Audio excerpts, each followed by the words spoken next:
السلام عليكم ورحمة الله وبركاته. مش متخيل ان يبقى في شخص بيدعي الالتزام فضلا عن انه بيقدم نفسه على انه شيخ وبيصعد منبر رسول الله صلى الله عليه وسلم ويفتري الكذب عليه متعمدا. احمد البصيلي اقرب مثال لهذا الوصف، يا ريته بيكذب علينا وانما بيكذب على صاحب السنة صلى الله عليه وعلى اله وصحبه وسلم لاجل ارضاء مجاذيب الصوفية. كان ده باب الاخره، باب القيامه لا يفتح الا بحضره النبي، والاخر يقول لك غلو ايه الكلام ده؟ كلام فارغ طبعا. لولا رسول الله ما خلق الله الدنيا وما كانت الاخره وما كانت الجنه والنار وما كان الانسان وما كانت الاكوان. لولا رسول الله ما كانت الدنيا وما كانت الآخرة وما كنا نحن وما عرفنا الله. مش عارف هتقابل ربنا سبحانه وتعالى ازاي، ولا تقابل النبي صلى الله عليه وسلم ازاي على الحوض، وقد قال إن كذبا علي ليس ككذبا على أحد، فمن كذب علي متعمدا فليتبوأ مقعده من النار. يعني كل واحد بيقول حديث باطل مكذوب لا أصل له أو موضوع قد أعد له مكان في جهنم عياذا بالله.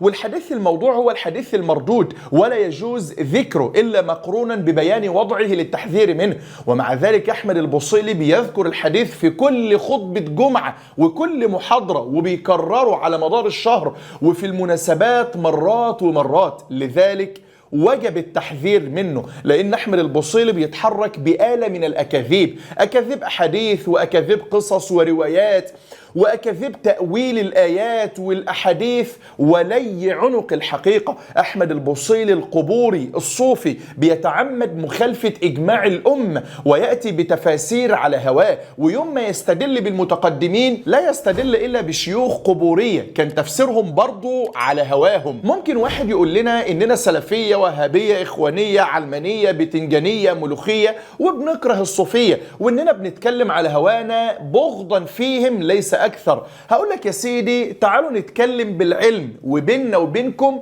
علم الأسانيد والجرح والتعديل، علم الحديث بيننا وبينكم يا عباد الجثث. وتعالوا نفند لكم الحديث اللي الشيخ المطمطم أحمد البصيلي ماشي يكرره في كل مكان، في خطبة جمعة، في محاضرة، في حضرة رأس، في استشهاد بيه على السوشيال ميديا، في كل مكان. والحديث اللي بيذكره الموضوع ده مروي كذبا عن عمر بن الخطاب رضي الله عنه قال قال رسول الله صلى الله عليه وسلم لما اقترف آدم الخطيئة قال يا رب أسألك بحق محمد لما غفرت لي، فقال الله يا آدم وكيف عرفت ولم أخلق؟ قال يا ربي لأنك لما خلقتني بيدك ونفخت في من روحك رفعت رأسي فرأيت على قوائم العرش مكتوب لا إله إلا الله محمد رسول الله، فعلمت أنك لم تضف إلى اسمك إلا أحب الخلق إليك، فقال الله صدقت يا آدم إنه لأحب الخلق إلي، ادعني بحقه فقد غفرت لك ولولا محمد ما خلقتك. كفاية بس ركاكة النص ومخالفة المتن لنصوص القرآن الكريم. أي واحد عنده ذرة علم يحكم على الحديث ده بالبطلان. يا راجل ده كفاية بس آخر كلمتين اتنين ولولا محمد ما خلقتك. يعني ربنا سبحانه وتعالى خلق الخلق كلهم بما فيهم الأنبياء وأبو البشر آدم عليه السلام لأجل محمد. يعني وما خلقت الجن والإنس إلا ليعبدون دي ما مرتش عليه ولا قرأها في حياته، واللي هي كفيلة تنسف المتن كله. طبعا الحديث ده موضوع وهو عارف كده كويس، لا إما جاهل، وانا عموما برجح الاثنين. والحديث الموضوع او المكذوب في علم الحديث هو المختلق المصنوع الذي ينسب الى الرسول صلى الله عليه وسلم كذبا وليس له صلة حقيقية بالنبي وليس من حديثه صلى الله عليه وسلم. فهل يستطيع بقى احمد البصيلي يقول ان الحديث ده موضوع؟ طبعا ما قالش ومش هيقول. امال يضحكوا على الاتباع بايه؟ وما تقوليش انه مش عارف انه موضوع ومكذوب. يا راجل يعني ما فيش اي حد قابله قبل كده وقال له ان سند الحديث ده او متنه بيعارض نص القرآن الكريم. طيب يا سيدي ما حدش قال له، ما حدش قال لك ان احمد البصيلي نفسه راجل متخصص وعارف درجة الحديث كويس، ولكن الحديث ده جاي على هواه وجاي على مزاج عبدة الجثث، لا سيما ان جماعة القبورية دول عند البصيلي ساقطة وغير مقنعة للناس وكلها رقص وطبل وزمر واختلاط ومنكرات، ولا يوجد حديث واحد صحيح يمكن أن يستند عليه عباد الجثث، ولا حل أمامهم سوى الاستعانة بالأحاديث المكذوبة والموضوعة. وده يفسر لك أن جماعة الصوفية عند البوصيلي وشيوخه أهم من الدين كله، ولا يعنيهم كلام النبي صلى الله عليه وسلم، فيكذبون عليه وعن عمد. وبعيدا عن ركاكة متن الحديث وأنه مخالف للقرآن، كذلك سند باطل. والحديث ده رواه الحاكم من طريق عبد الله بن مسلم الفهري وقال عنه صحيح، وقد تعقبه جمع من العلماء وأنكروا عليه تصحيحه لهذا الحديث، وحكموا على هذا الحديث بأنه باطل موضوع، وبينوا أن الحاكم نفسه قد تناقض في هذا الحديث. وممن أنكر عليه الإمام الذهبي عليه رحمة الله، وقال عن الحديث موضوع، وعبد الرحمن واهي، وعبد الله بن مسلم الفهري لا أدري من هو. وقال الذهبي أيضا في ميزان الاعتدال خبر باطل، وأقره على ذلك الحافظ ابن حجر. وقال البيهقي تفرد به عبد الرحمن بن زيد بن أسلم من هذا الوجه وهو ضعيف، وأقره على ذلك أيضا ابن كثير في البداية والنهاية. وقال الإمام الألباني في السلسلة الضعيفة موضوع. والأعجب أن الحاكم نفسه اتهم عبد الرحمن بن زيد بوضع الحديث، فكيف يكون حديثه صحيحا؟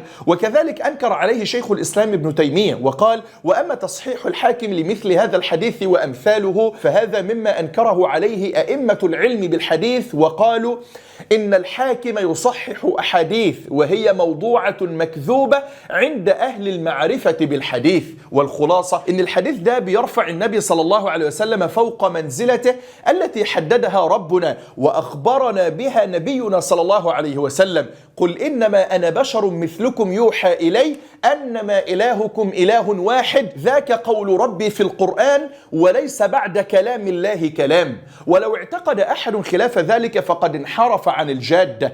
وبداية انحرافات العقائد الأخرى هو الغلو في الأنبياء والرسل ورفعهم إلى درجة الألوهية، مثلما فعل النصارى بغلوهم في عبد الله المسيح عيسى بن مريم إلى درجة الألوهية، ومثلما فعلت اليهود في رفع عزير إلى درجة ابن الإله، ورفع الأتباع والصالحين والأنصار إلى مرتبة الأنبياء والرسل، مثلما حدث من الشيعة الذين وصلوا إلى مرحلة تأليه علي بن أبي طالب رضي الله عنه. ولو كان علي إله كيف لم يحمي نفسه من القتل؟ ورفعت الصوفية القبورية عباد الجثث أنفسهم وشيوخهم إلى درجة الولاية، ولا نعلم كيف لعبد أن يقول عن عبد آخر أنه ولي لله. من أجل ذلك صنع عباد الجثث لأنفسهم عقيدة خاصة بهم، ولهم تفسير للقرآن والسنة خاص بهم، واخترعوا أحاديث من جعبتهم ووضعوها في كتب السنة لرفع باطلهم إلى درجة الحق المبين. وأيضا لهم تفسير خاص وفهم خاص عن الله وأسمائه وصفاته تختلف عن فهم الصحابة الكرام وأهل القرون الثلاثة الأولى عموما. وإن ذكروا أئمة التفسير في تفسير آية أو سورة يذكرون اسم العالم في البداية فقط، ثم يخلطون ما قاله بكلامهم وكلام شيوخهم. فإن رجعت إلى كلام العالم وكلامهم بتفصيل وجدت هذا ضد ذاك بمراحل. وقد اتفقت الأمة كلها أن الله لم يخلق الدنيا والآخرة من أجل النبي محمد صلى الله عليه وسلم، وهذا لا يقلل من قدر النبي صلى الله عليه وسلم ولا من مكانته، ولا يقلل من حبنا له صلى الله عليه وسلم. من يحب النبي حقا لا يخالفه ولا يقول إلا ما قاله ولا يعتقد إلا ما اعتقده. والنبي لم يقل لنا أن الله خلق الدنيا من أجله ولم يخلق الآخرة من أجله، ولم يرد في كتاب ولا سنة ولا قول جمهور علماء الأمة أن الله خلق الجنة أو النار من أجل النبي صلى الله عليه وسلم كما يقولون وكما يزعمون. ولو كان هذا صحيحا ما تركنا النبي صلى الله عليه وسلم دون أن يبلغنا به، فقد قالها أبو ذر رضي الله عنه: لقد مات رسول الله وما ترك لنا من طائر يطير في السماء إلا وترك لنا منه علما.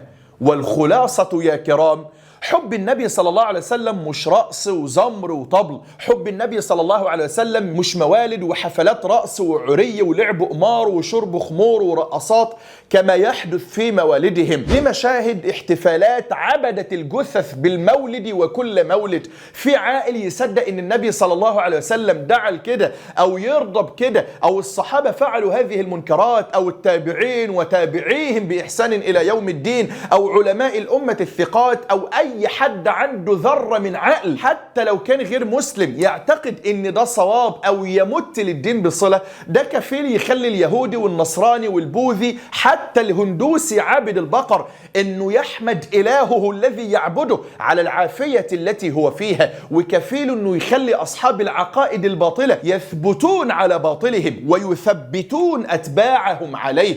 ليسوا هؤلاء على ملة محمد والله، ورسول الله بريء منهم ومن أفعالهم ومن شيوخهم ومن سكت عن باطلهم. ولا تصدقوا من يقول أن علماءهم وعمائمهم لا يرضيهم هذا. من يقول هذا هو كذاب أشر. عمائم الصوفية يشاركونهم في حضاراتهم وفي ساحات الأضرحة، ويفرحون حين يتهافت عليهم المجاذيب لأخذ البركة والمدد.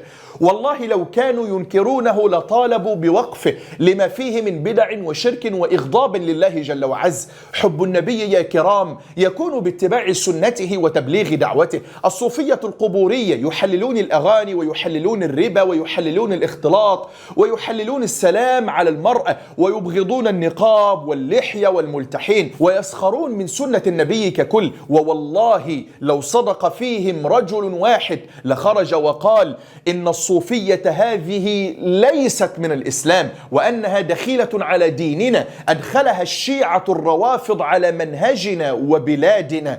لكن للأسف ابتلانا الله بكثير من العلماء الذين يميعون الدين ويعملون ألف حساب للتوازنات الحزبية المقيتة. دينكم يا موحدين لا يحتاج إلى رأس الصوفية. دينكم يا موحدين ليس فيه رجل علم شرعي حليق للحية مثل البوصيلي وغيره من المتشبهين بالنساء. دينكم يا موحدين ليس فيه أمثال أحمد البوصيلي الذين لا هم لهم إلا التحريض على مظاهر الإسلام من لحية ونقاب وتحليل أغاني وتحليل السلام على النساء وتحليل الاختلاط والحشيش والربا وغيرها الكثير. وإلا كيف تفسرون فرحة العلمانيين بهم؟ لماذا لا يهاجم العلمانيون الصوفية القبورية؟ ولماذا يؤلف الصحفي أحمد الباز العلماني كتاب عن قصة حياة المغني ياسين التهامي؟ بل لماذا يحتفلون أصلا بياسين التهامي ويكرموه ويظهروه بينما يؤخرون علماءنا الحقيقيين الثقات؟